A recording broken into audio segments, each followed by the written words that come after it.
अभी बहुत ही trending topic चल रहा है। सोनम राजा का बहुत दर्दनाक हादसा हुआ है। भगवान न करे किसी परिवार के साथ में ऐसा हो। किसी घटना को अंजाम दिया है और सोनम ने उसकी दिल दहल गया है। और बहुत ही सोशल मीडिया पर ये न्यूज काफी चर्चा में रही। नमस्कार दोस्तों, आपके अपने चैनल राधा रानी पर आपका बहुत बहुत स्वागत है। मैं आपका अभिनंदन करता हूँ। ऐसा योग जो जीवन साथी की मृत्यु का कारण बनता है। कुंडली में ऐसे ऐसे योग रहते हैं जिससे जीवन साथी का मृत्यु का कारण भी बनता है। क्या सोनम की कुंडली में ऐसा कोई योग था या राजा की कुंडली में कोई ऐसा अकाल मृत्यु का योग था जो इस घटना को अंजाम दिया गया? होनी तो होकर रहती है ना? लेकिन ज्योतिष में यह भी बताया गया है कि होनी को कुछ हद तक कम किया जा सकता है। न प्यार मिला राजा को, न पत्नी, शादी हुई पर साथ नहीं। शादी के बाद सपना टूटा। क्या गलती थी राजा की? दिल भी टूटा, भरोसा भी। शादी थी या फिर ये साजिश? इन सभी प्रश्नों का जवाब देंगे। क्या मंगल दोष बना राजा का काल? फिर वही बात आती है, शादी नहीं ये साजिश। आइए जानते हैं, उस विषय पर एक नजर डालते हैं। मेरे पास में ना राजा की कुंडली है न सोनम की। एक संभावित अंदेशा है कि इस प्रकार से ग्रहों का समावेश हुआ होगा दोनों की कुंडली में, जिससे ये कारण बना हो। मैं अपने मतानुसार, अपने ज्ञान के अनुसार, अपने मत के अनुसार यह प्रेडिक्शन कर रहा हूँ। मेरी भावना किसी को ठेस पहुंचाने की नहीं है और ये मैं अपने अनुभव के अनुसार बता रहा हूँ। 8वां भाव मंगल शनि राहु, काल मृत्यु या हिंसा का योग बना। ऐसा योग जो दूसरे की मृत्यु का कारण बनता है, खासकर जीवन साथी। यदि लड़की की कुंडली में अष्टम भाव का संबंध सातवें से हो जाए और उसकी क्रूर ग्रह से दृष्टिपात हो तो पति का मृत्यु का कारण बनता है। यह एक ऐसा योग है।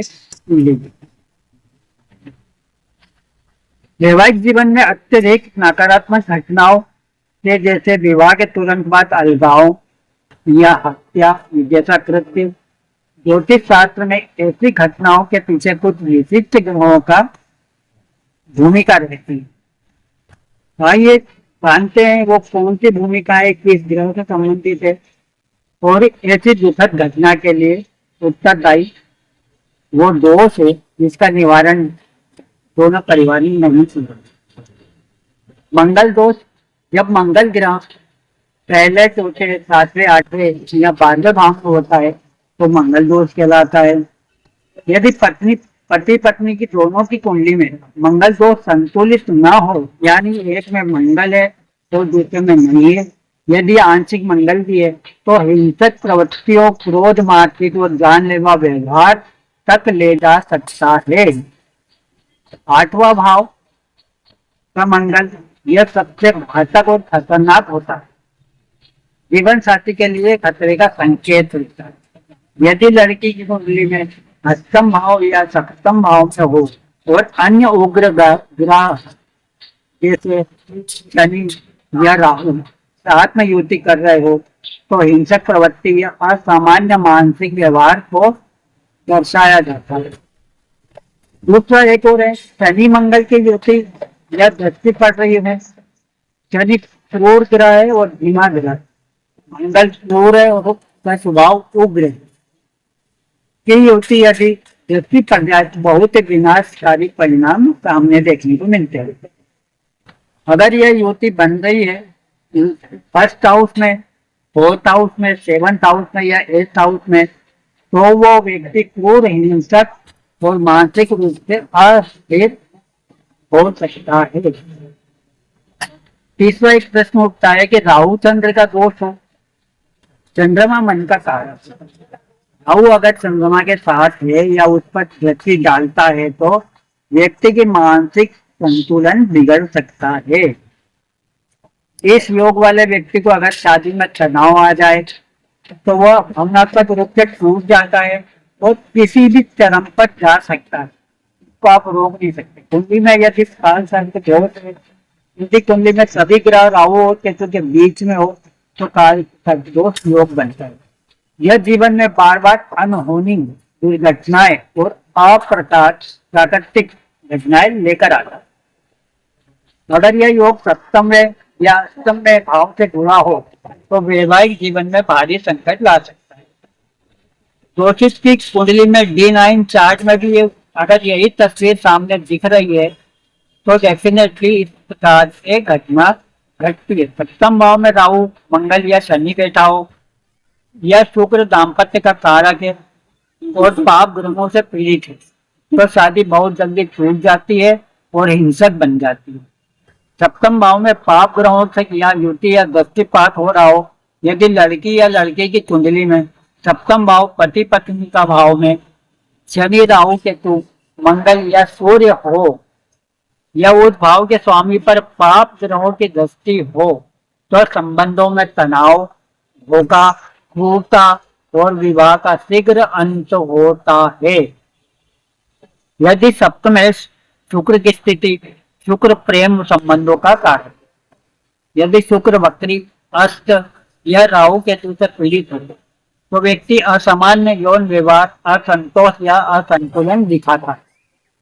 कुछ संभावित योग ऐसे बनते हैं जिससे ये सारी घटनाएं देखने को मिलती है। मंगल शनि राहु यदि सप्तम भाव में हो तो हिंसक, विवाह या हत्या तक या आक्रोश रहता है।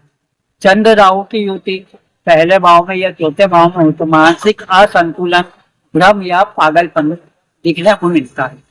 अष्टम भाव में मंगल और शनि जीवन साथी को हानि या मृत्यु का कारक बनता है। काल सत्य योग कमजोर सप्तम भाव बहुत अचूक विवाह का फल असामान्य घटना दिखाता है।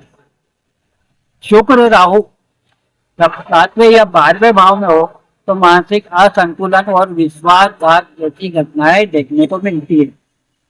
इसके लिए आपको इन सभी चीजों का जो शास्त्रों में दिखाए गए उपाय के अनुसार अगर आप उपाय करते हैं तो ऐसी घटना से बचाया जा सकता है और होनी को कुछ हद तक कम किया जा सकता है। होनी तो होकर रहेगी लेकिन उस होनी को कुछ आप कम कर सकते हैं जिससे इस प्रकार की घटना नहीं घटे। दोस्तों, मेरा समझाने का प्रयास यही था कि शादी कोई बच्चों का खेल नहीं है, दो परिवारों का मिलन है और समाज में प्रतिष्ठा का प्रश्न है। आजकल के माता पिता अपने स्टेटस को मेंटेन करने के चक्कर में अब असामान्य दबाव बच्चों पर दिया जाता है जिससे बच्चे इस प्रकार की घटना करने के लिए उत्तरदायी हो जाते हैं। वीडियो अच्छा लगे तो आप जरूर शेयर करना, लाइक जरूर कर देना, चैनल पर नया है तो सब्सक्राइब करना न भूलना और अपने अनुभव और आपको वीडियो कैसा लगे कमेंट बॉक्स में जरूर कहना कि दोबारा ऐसी घटना देश में फिर से न घटे। सोच समझकर ही शादी का अंजाम दिया जाए। भाई दो परिवारों का है, इससे कई परिवार उजड़ गए हैं। दोस्तों, परिवारों को समझाइए थे कि आप इस प्रकार की घटना दोबारा न होने दें। आप सभी से अनुरोध है, लड़कियां भी अच्छे संस्कार अपने माता पिता से ले और लड़के भी अच्छे संस्कार अपने माता पिता से ले ताकि आप पति पत्नी दोनों मिलकर एक नई ऊंचाइयों को छू सके। नमस्कार।